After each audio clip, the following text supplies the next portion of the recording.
In this video, we're going to go over a couple ways to divide a decimal by a decimal.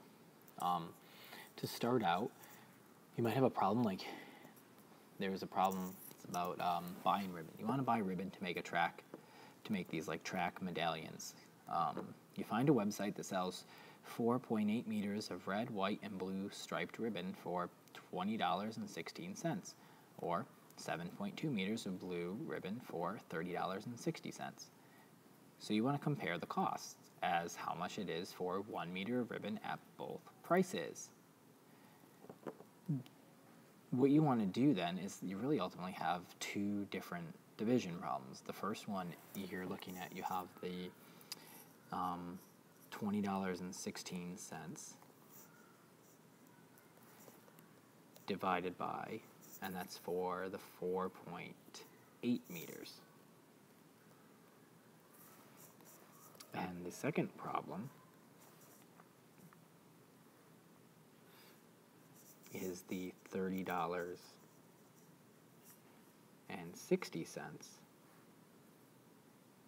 for the 7.2 meters. And if you divide these, you'll end up figuring out how much the price is for 1 meter for both costs, and you can compare them and come up with which one is actually cheaper. But we got to figure out how to do this. So there's a couple different ways. The first way you can do it is to convert these into fractions and then improper fractions.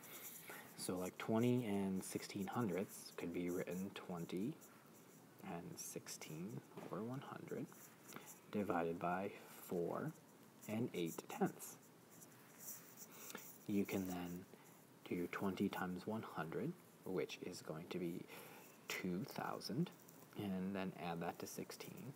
So it would be 2,016 over 100 divided by 4 times 10 is 40, plus 8 is 48 over 10.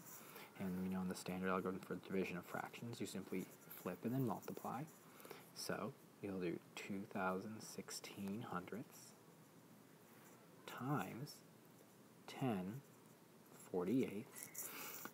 And within this, you can actually make your simplifying a little bit easier by noticing that you can cross-cancel. The obvious one here is the 10 and the 100 are both divisible by 10. So 10 divided by 10 is 1, and 100 divided by 10 is 10. So this just makes it slightly easier to multiply these out. So 2016 times 1 is going to equal 2016. Oops.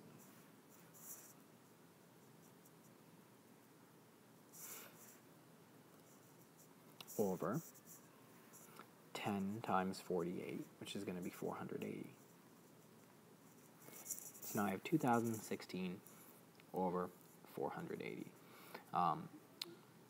Obviously then you have to be like, okay, how do I simplify this out? This could be a bit of a pain, but my personal preference would just be repeated subtraction.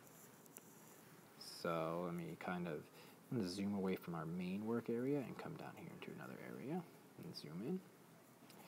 216 minus 486 minus 06. Need to regroup. Can't do that, so this needs 10 and 9. Okay. 11 minus 8 is 3. 9 minus 4 is 5. 1 minus 6 is 1.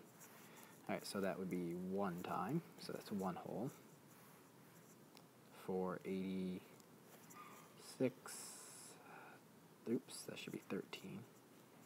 This is a 4. 13 minus 8 is 5. 4, 0, 1.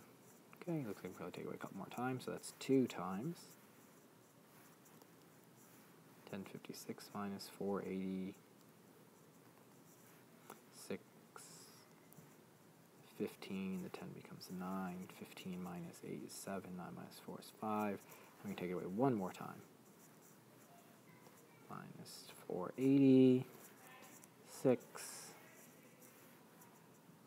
17, 17 minus 8 is 9, 4 minus 4 is 0, so end up with 96 left over.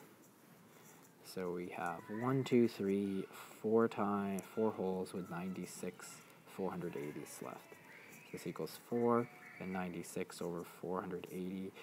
That doesn't make sense in terms of the problem I'm looking at. The problem I'm looking at is asking about like money. So it's to be $4, then 96 480ths of a dollar. What I do notice is these numbers kind of work out nicely with this 48 here.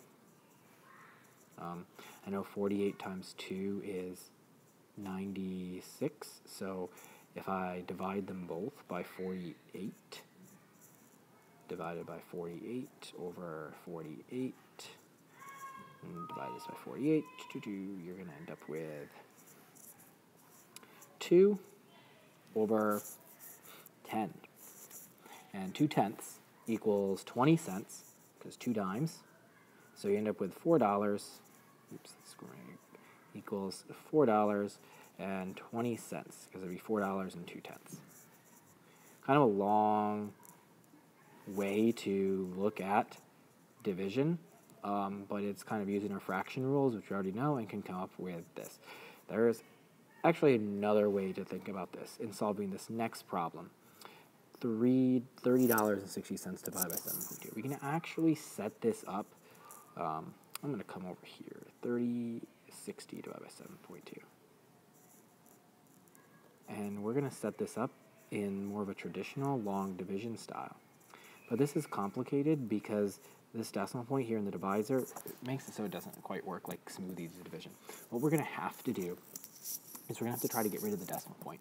And to do that, we need to know that we can multiply by a common form of 1, by like 1, to move the decimal point. So this is really, as a fraction, this is really 30.60 over 7.2. And we know that we can multiply anything by 1. So in this case, we use the rules for moving the decimal point, and we know that if we multiply by 10, we want to get rid of the decimal point down here. We want to get rid of the decimal point in the denominator of this fraction. If we multiply by 10, it'll effectively make this 72. And we multiplied by 1, so we didn't change the value of this expression. And then it changes this decimal point over 1, so it becomes 306.0. So we do 306.0 divided by 72. It will give us the exact same quotient as the original problem, meaning that basically, in this division, you just move this in 1 and move this in 1. And then you bring your decimal point straight up into your quotient. At this point, you just regularly divide, treating this as 72. 72 does not go into 30, 306. Well, it's probably going to go in maybe 4 times, because 4 times 7 is 28. So let's try a 4. 4 times 2 is 8. 4 times 7 is 28. We can now subtract. This would be 16. 30, take 1 away, would be 29. 16 minus 8 is 8. 9 minus 8 is 1. 2 is going to be 0. Bring down to 0. Okay, so 4 point. Now we're into the decimal places. We're going to have to go at least a couple more decimal places over. Kind of section this work off for you. All right, so now 72 into 180. Well, it's going to go in twice. 2 times 2 is 4. 2 times 7 is 14. Looks like I'm kind of out of space here. All right, so I moved that problem over so we can kind of work with it here. We brought down 0, 180, 70. 2 times 72 is 144. Now we can subtract. 0 can do, make that a 10. 7, 10 minus 4 is 6. 7 minus 4 is 3. 1 minus 1 is 0, 36. Bring down this last 0. Should be about 5 times.